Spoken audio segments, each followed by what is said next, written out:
Jack Mallers is back with another Bitcoin bombshell about the future of BTC, claiming the next few months could see explosive moves. And are you tired of sifting through fitness advice from YouTube, Instagram gurus? Keto, paleo, heavy lifting, cardio. No wonder you're stuck. It's exhausting just trying to figure out where to start. You don't need more random advice. You need a personalized plan tailored specifically for your goals, and that's exactly what the Flapjacks Fitness Program delivers. Here's how I will simplify your success. I'll give you a custom fitness plan tailored to your unique goals, nutrition guidance that cuts through all the noise and garbage, and you get a Flapjacks meme token that while you're sweating, your wallet could be flipping to new heights. Plus, you have a 3-month result guarantee allowing you to take this leap risk-free. If you don't get results, I'll triple your training absolutely free. All the confusion ends here. DM me now to claim one of just 10 available spots. The Flapjack stack is waiting for you. Ready to see Bitcoin skyrocket above 250 before the end of the year. In today's breakdown, we're going to dive deep into Jack Mallers' latest macro Bitcoin update. Jack is renowned for his no-nonsense approach and spot-on market predictions. No BS, only Bitcoin, sharing critical insights that could shape your crypto portfolio. So stay tuned. Hey guys, welcome back. Drip Coach here with Drip.mp4, Poor Poverty, where we don't trust, we verify, and operate with integrity and transparency. You guys have seen me do clips from Jack on here more frequently. Basically every Monday he comes on live from his closet and gives his take on basically the broader macro environment, as well as what his Strike app is doing. Strike is a Bitcoin payment app that allows you to send and receive Bitcoin payments. He gets his paycheck in Bitcoin. He lives primarily on Bitcoin and then just leverages a credit card, 0% interest, because he doesn't let the credit card balance run, and he just lives off of Bitcoin to pay that off. So he has been around for quite some time, and I like his approach. He's very simple, like Michael Saylor I've mentioned before, goes deep and poetically waxes on Bitcoin and all of the other more complicated theories about it. And then Raoul Pal is kind of in the middle of these two, but Jack is just simple, and he does a better job of explaining the macro. Raoul has the thesis and all the data points, but Jack is just easy to digest. So I'm gonna play a couple clips from him regarding where we're at with the market. With that being said, my topic is macroeconomics, is checking in on macro, particularly the Secretary of the Treasury, particularly Scott Bessent. I think when we think about Bitcoin, when we think about the range it's in, when we think about price activity, what to expect, I've been saying for many, many months now, this is a wear you out and scare you out phase within Bitcoin. This market's going to chop you and eat you alive. I don't expect Bitcoin to run away anytime soon. It's a lot of near-term volatility, long-term bullishness. I think we got some insights into how the United States, how the Treasury is thinking about macroeconomics, thinking about liquidity, thinking about the markets, and why they've been behaving the way they've been behaving. So if that sounds good, I'm going to get this show on the road. So Scott Bessent, for those that don't know, Scott is a former hedge fund manager. He is our new U.S. Secretary of the Treasury, taking over for Janet Yellen. For those that have been listening to the show, I've paid particular attention to Scott, to the U.S. Treasury, and their behavior as of recent. They seemed to be tightening liquidity, almost trying to cause a recession on purpose. I said, with this new administration, I thought there'd be a lot of near-term volatility, not meaning up or down, just meaning bouncing around, but a lot of long-term. So I'm talking 3 months from now, 6 months from now, 9 months from now, 12 months from now, bullishness, a lot of to the upside. So what do you think about that? I feel like that is spot on. And again, Jack has been saying this for 6 months now, ever since it looked like Trump was going to win the election. And even before that, he's always been spot on with his macro side of things.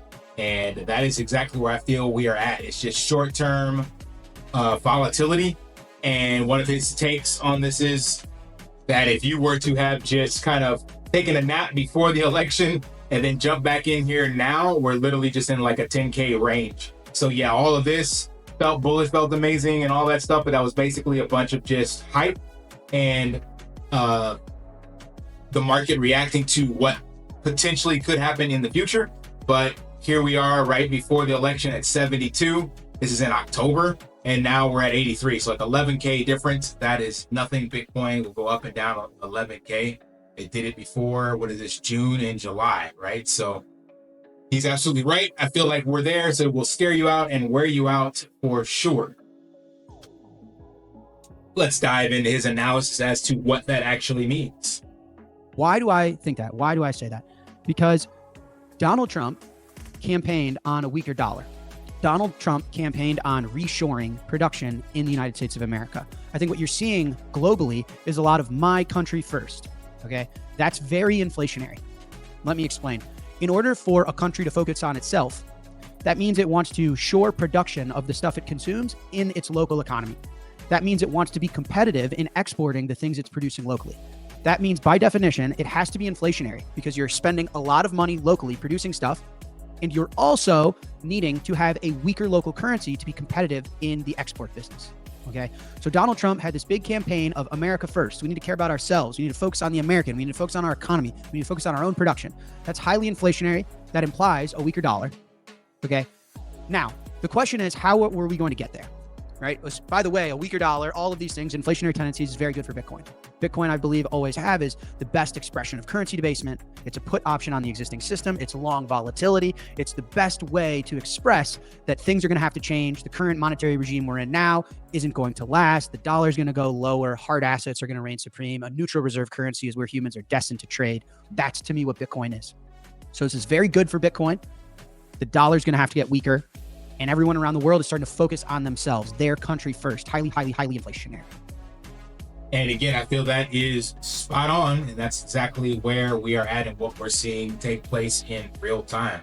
So the administration, Trump has moved forward. Like basically everything he said he was going to do, he has done. I guess that's what everybody is kind of on one side of the camp or the other with. Like he campaigned on, his country first, bringing jobs back. Making it the crypto capital, cutting excessive spending, tariffs, like everything. He has done exactly what he said he was going to do. And we are now seeing the markets react to that. Maybe some of them were like, it won't happen. Presidents always talk a big game, but they won't do it. So they were speculating on the other side, and others were like, right, spot on. Let's go. Let's get it. So we still have some uncertainty to go. As of right now, this video I'm recording still the 19th. It'll be the 19th morning in the US. So we still don't have the details on the FOMC meeting, and waiting till the first week of April to find out what happens with the global reciprocal tariffs. So there's still some uncertainty based off of when Jack made his video, what I'm saying right now, but definitely within the next 2 to 4 weeks, we'll just call it 4 to 6, that way it goes into April. We will have the writing on the wall as to what is about to happen and where things are going to be headed from here, especially as it relates to the administration and reshoring and private sector jobs versus public spending. So let's go to that clip from Jack as well, because he gives a good breakdown of that. Building real world value and driving growth. It's not. In what they're doing now, very obviously, because they've gone on CNBC and said it, is we're going to let Elon Musk run rampant at all of the fraudulent garbage spending. And yes, we're going to market it as balancing the budget, making the government efficient. All these things are great. But the reality is, if we're going to be optimizing in a deficit, weakening the dollar, and spend, we have to get more efficient about that spend. And Bessent wants that spend to be in the private sector, not the public sector. He wants the billions and billions or trillions of dollars worth of investment not to go into the US government and people doing transgender surgery on rats, but he wants it into the private sector for people to build local manufacturing in America, for people to work on AI, for people to work on Bitcoin exchanges. That's the private sector, private businesses, startups, small businesses, growth, value, real economic data, not fake economic data. And so what he's calling the economy starting to roll, because he says it's a detox. These are all direct quotes. Detox. It's starting to roll. It's a transition period. He's taking the liquidity out of the public sector, out of the government, fraudulent garbage, fake spending, just to prop up economic data and numbers, and he's drying it out. So Elon's firing everybody. They're cutting every single budget. Guys, that is going to have an effect on the real world economy. If you take a ton of money that was being spent, whether it was fraudulently and whether it was working on stuff that you didn't actually believe in, that money still bought Chipotle burritos, it still bought houses, it still bought Chicago Bulls tickets, it still bought vacations, it still bought airline flights, it still bought clothes, it still went on Target runs when the refrigerator was empty. It still met the real world economy, no matter who it was funneled through. So if you starve the economy, you take it out, you're going to get a borderline recession. You're going to get a dip in stuff. reality of the situation. And they're rotating that liquidity into the private sector because their whole thing is, in order to reshore America, we need to give tax cuts, we need to deregulate, we need to invest locally and allow people to have incentives to produce here and build shit here. We want AI built here. Trump's like, we want all the Bitcoins mined here. Whether it makes sense or not, his policy is America first, highly inflationary, weaker dollar, private sector.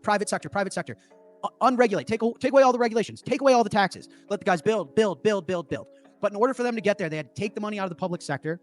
So that's why there's a lot of, government that hates this administration. They do, because everyone's getting fired. Everyone's dumb bullshit budget and policies is getting cut. And the economy is going to take a hit in order for them to reposition. So my opinion has always been the same. And if you're a longtime listener of the show, you've done really well. We've been right on the ball.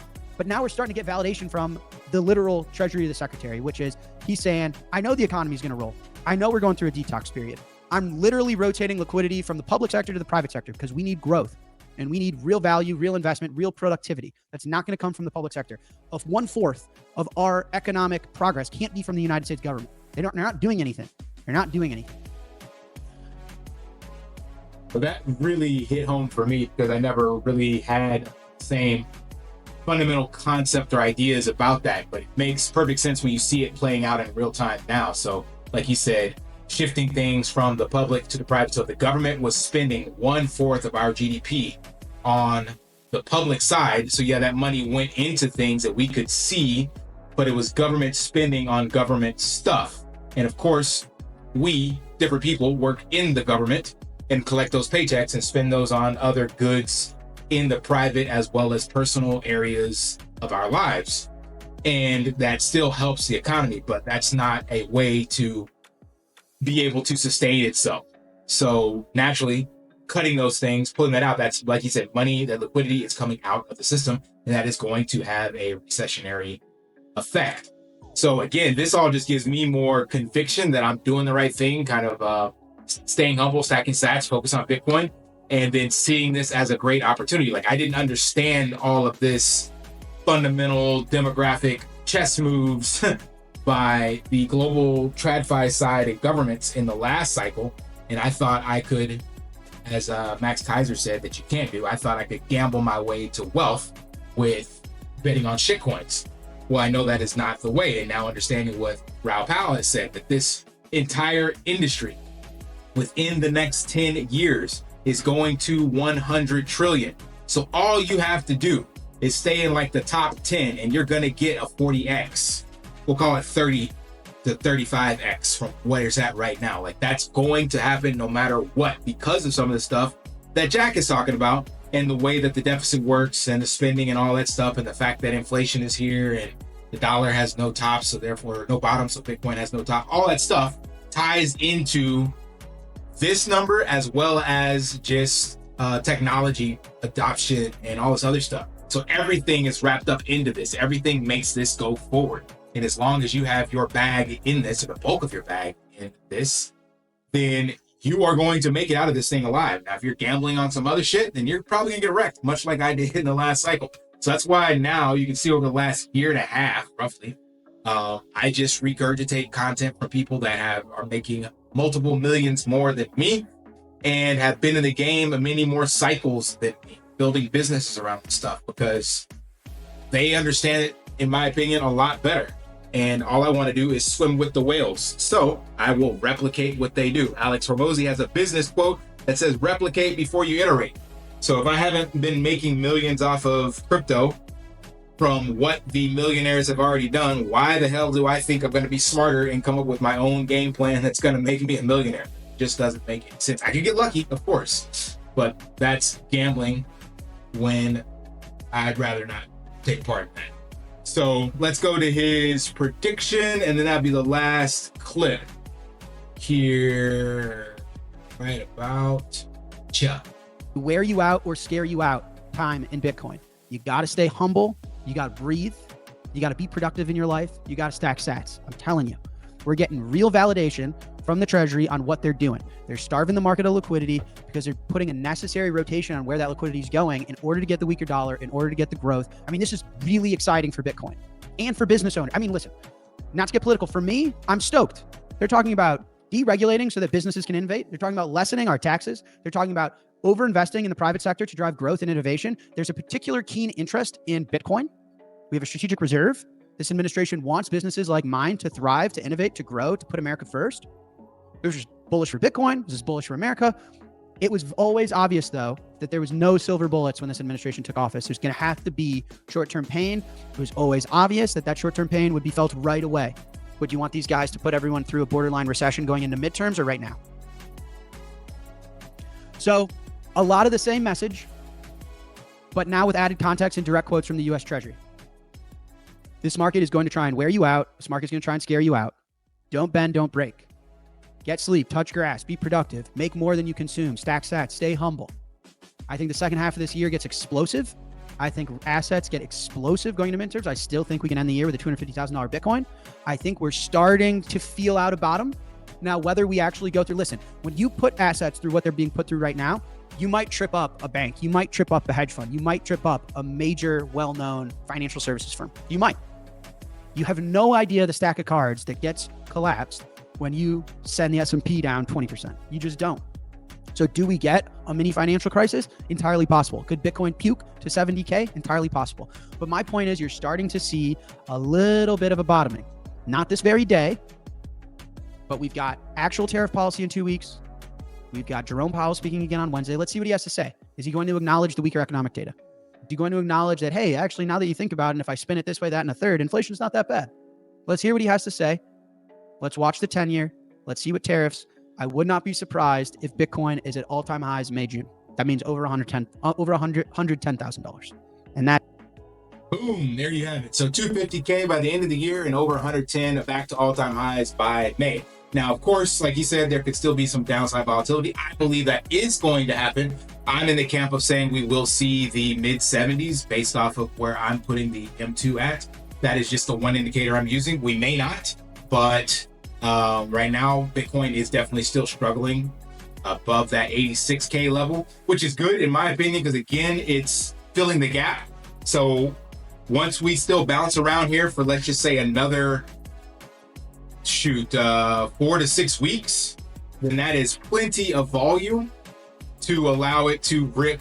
And around June, I think it's first week of June, maybe second week of June, there's the FOMC meeting. So that will be 6 months, 5.5 months of recessionary data for Powell to make a pivot, all sorts of stuff to play out. So like everything just lines up perfect. So I'm kind of in the same camp. I don't know if it'd be May. He's saying May back to all-time highs. I'm going to give it June. We'll see which one of us is right according to this video. All right, that's all I got. Smash that HBO special. Help a brother out. Like, subscribe, comment down below. And until next time, live daily and achieve your impossible. See ya. Want to pay your in real life bills with crypto? How about send crypto directly to anyone with a bank account? Spritz Finance is a decentralized solution to be your own bank and connect your crypto earnings to real world bills and payments. They do not take custody of your assets and allow support on multiple blockchains and Web3 wallets. Sign up below using my referral link and you will get $50 back when you make your first $50 bill payment with crypto. Additionally, I will be using referral bonuses to airdrop, donate, or burn based on community feedback. Sign up now.